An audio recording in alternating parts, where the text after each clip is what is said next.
Wholesale versus channel. It's something that comes up quite a lot when we're talking with potential new partners as to which one's right for them, what is the benefits of each, what's the cons of each, and how does that relate to your business. So today we're going to discuss some of the pros and cons of wholesale versus channel, and what you might be trying to achieve from both, and that might give you an answer as to which route to go down. Okay. So Brendan, let's kick it off. Let's have a look at wholesale. Okay.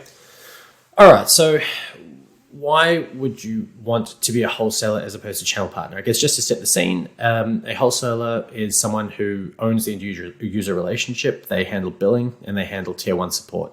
If you're a channel partner, Lightwire handles the billing. We handle all of the support, although you may choose to be the technical liaison for that support, which is fine. But the end user billing relationship is ours. In return, you get an ongoing payment each month for referring that business to us. So it just sets the scene. That's what each is. Now, why would you choose to be one versus the other? Typically, wholesalers are larger organizations. They're organizations that are taking the services that Lightwire provides and incorporating them into something bigger. So there's a over-the-top play, whether that's an SD-WAN overlay, perhaps it's a security solution alongside an SD-WAN play. It can really depend, but it's usually that maybe there's a level of managed services within that, and this forms a part of it. So it's easy to add value.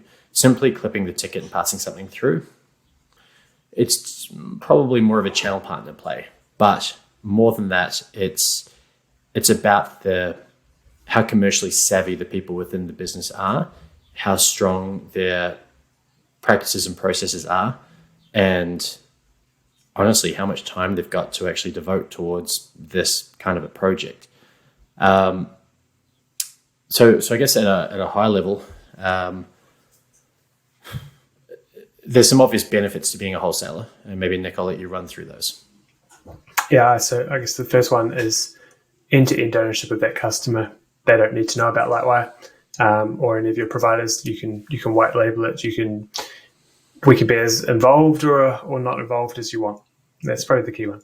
The second one is that white labeled opportunity. So ties in with the first one, but you can call it IT company internet, IT company voice. That can be whatever you want, and that might be a variety of underlying telco providers behind that.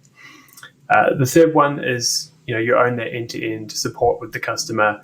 You own that end-to-end comms with the customer. You've set those expectations already with your other services that you're offering. And so this is really just another piece of that jigsaw puzzle that fits into that comms flow. It's not going to be another random bolt-on notification that the customer is going to get when there's some maintenance or something coming up. So you can really control how much and what you expose to the customer there. Not all notifications need to go to a customer, for example, and you might want to shield them from that because they might not be interested. And then I think the final pro there is really, it's the better lock-in. It's you're selling X, Y, and Z products already, probably as a managed service to that customer. It's adding on this as well, making that customer sticky to you, getting them locked in for that longer term, whether that's 24, 36, 48 months even. And really making that customer hard to leave you as a managed service provider. And that's probably the last, but the key one here, and the key driver behind any kind of wholesale offering. Yeah, for me, that last point is a critical one. And we would never want someone to stop using our services, but the fact that portability is there when you as a wholesaler are seen as the service provider who you use to provide that service in the back end, and the ability for you to port from Lightwire to someone else is there, right? So it helps you, keep your suppliers accountable. It means that you're in charge and able to own your end users' technology choices, and sort of be the interface that dictates that direction. So yeah, it's a good point. I think it's we should look at the cons side as well. Sure. And some of those. Some up those is that you're responsible for rebilling, which, if that's voice services, has traditionally been pretty horrendous. So we've got a pretty exciting announcement, which may or may not already be made when this video comes out. So we'll go on our website and find that one for yourself. it will require you to have some in-house skill sets. So depending on how many staff you have there, and that's why I said if you're over $1.5 million there, you're probably going to have those skills in-house to be able to do tier one telco troubleshooting. Admin overhead, accounts, payable, accounts receivable, you're going to have to coordinate those. There's going to be bills coming in from us. There's going to be bills coming in from the customer, going out to the customer, those kind of things, and coordinating all that reconciliation is going to be increased when you're adding in a wholesale service. And then I guess finally there is if you don't have a process or a mechanism for passing on customer notifications and getting those down to the people that need to see them for the upstream service, it's potentially going to create an issue for you there. If there's planned maintenance for a circuit coming up, what's your business process to tell that customer? Is it to automate that, or is that going to be a manual job for someone to drop into an email, put into MailChimp, something like that, and pass on to their customer? So there's kind of a lot more moving parts to this. But whilst they're all cons, you could also argue that they're all pros in their own way. Yeah, a lot of those cons can be opportunities. I think really to focus in on that, what we're saying is that scale is going to eliminate a lot of those cons for you. If you're at a point where you've got a dev team that knows how to make API calls to pull relevant information into your own systems and present those to your end users, if you're commercially savvy enough that you have either an in-house counsel or perhaps a very astute T's and C's person, you're going to know and have thought ahead to know that if a customer says, hey, I'm looking to terminate and I'm in term, you already have your own terms and conditions that clearly state the obligations of that user. When you're handling the billing, you have to realize that interaction starts and stops with you. So wholesale really is for companies that are a little bit more mature, advanced, resourced. And I guess, the great thing about the way that we structure the channel partner integration or the channel partner onboarding is that it can be a pathway to wholesale. If you are starting out and you know that you're gaining a customer base and you've got a very clear market strategy to grow that, we're happy to let you migrate those channel partner accounts to a wholesale billing relationship when it makes sense for you and your business. So you're not locked into that particular path. Yeah, flexibility is key. I think that goes across all our services. And then, we'll make resources available to help coordinate things. So, Brendan touched on terms and conditions there. We're about to release how to build your own terms and conditions to align those with our own and give you a white labeled version of those, basically. Some of you will have your own processes and the ways you like to approach it with your customer, and that's totally fine. But we want to give you a starting point to work from for those perhaps transitioning and not at that level where you've already got embedded process. Something with wholesale is because of the scale that they tend to have, the size they tend to be, means that they're going to be part of our advisory board process, which takes in a number of our bigger clients from the channel, the wholesale, and the retail segments. But being a largish wholesaler almost guarantees that you're part of that. And the pro in that scenario is that you get to dictate how and where we innovate or focus our development resources to innovate. So where your business has a specific need, you're going to have a very strong position within Lightwire to dictate how and when we address that. So, all right. But then on the other side, channel partners. Yeah. So quite a few up and down the country, across the Tasman, around the coast. Let's have a look at the pros first, and please. Some of those are probably going to be the opposite of the cons from wholesale. So let's run through some of those. Is customer has easy access to Lightwire, so they're not going to be dependent on you for support, which is great if you're a smaller shop. You don't have dedicated resource, you don't have a 24/7 service desk. But if a connection goes down, that customer needs to be able to call someone. Perfect.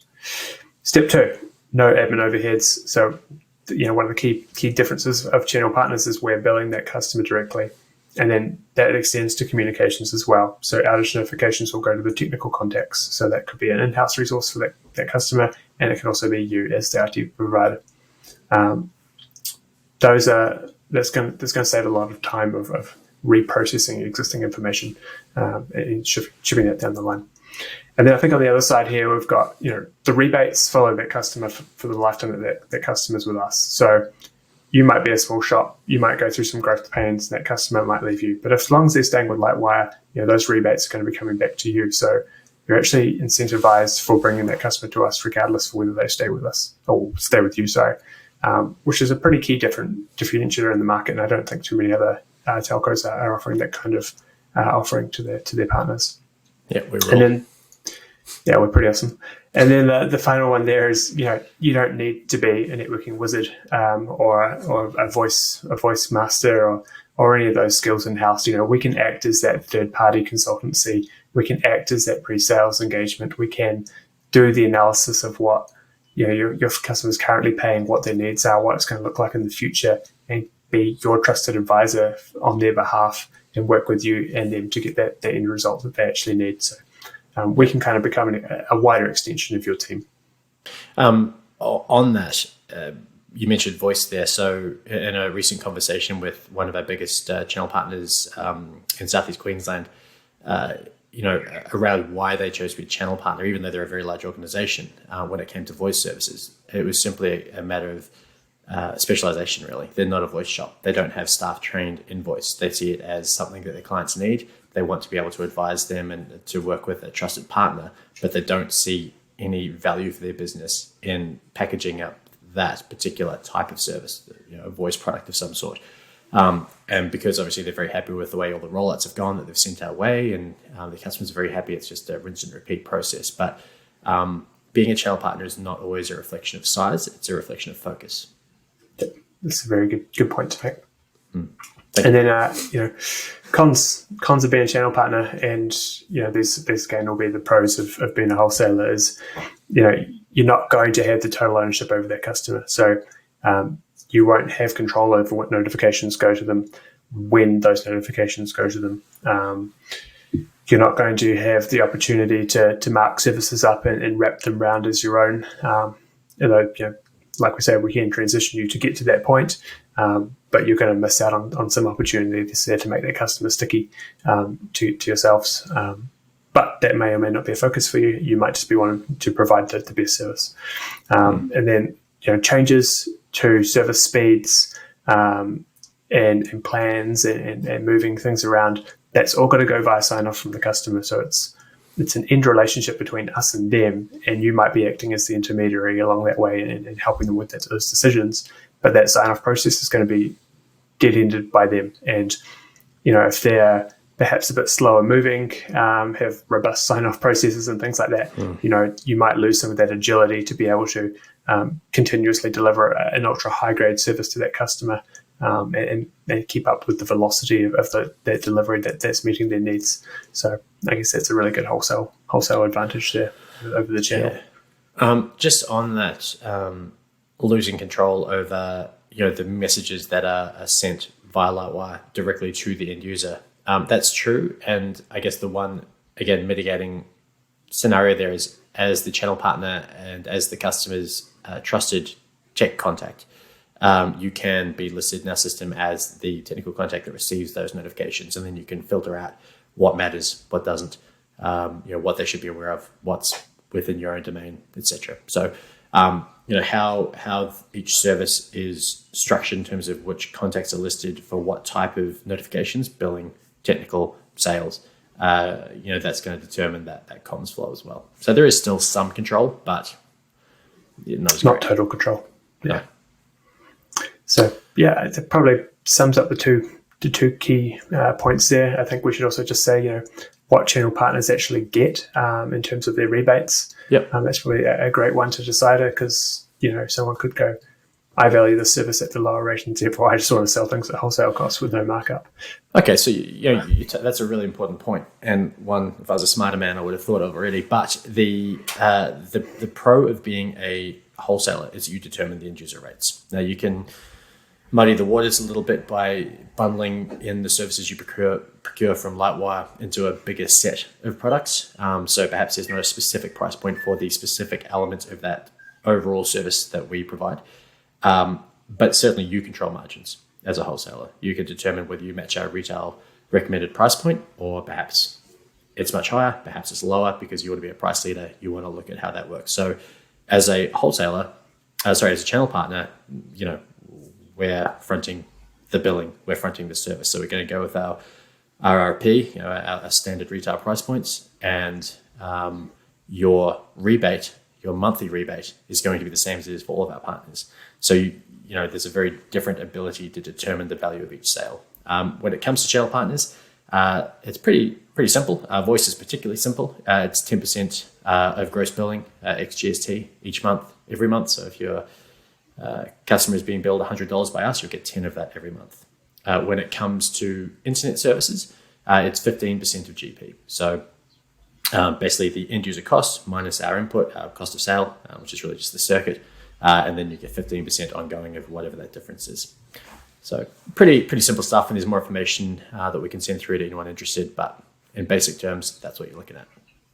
Yeah, I think one of the other key things here is people probably had channel partner experiences and rebate experiences before, where working out how much you should be getting every month is a bit of a pain, and then creating invoices to receive that money is a bit of a hassle. So do you want to perhaps tell us, Brendan, what Lightwire's done there to make that easy? Love to. So each month we send through a breakdown via email of how the commission total is calculated. So which customer had which service generate which portion of the total. Then we create a what's called a supplier generated invoice, which means that your business does not have to generate that invoice for us. And really all you've got to do is run your eye over the breakdown we provide. If you give it a thumbs up, it's nothing left to do. We're going to make payment to you because we've already generated the invoice. So it's as simple as that. It's more of a speak up if there's an issue, otherwise sit back and relax. Again, just making things easy for people. That's it. That's the plan. And that again, that's a great example of a feature that came through from our channel partners and through the advisory board process. They're saying, how can we make that simpler? Well, we listened and we did it. Easy peasy. All right, that probably wraps us up for wholesale versus channel. But likewise, we're happy to have in-depth discussions about what your business looks like, and go through your numbers and see what makes sense, and where's the exit point for you to become a wholesaler from channel, or are you a wholesaler? Perhaps you should be channel. We can have those discussions. So absolutely, just hit us up. Cool, done. All right, cheers, Nick. See you in the next video.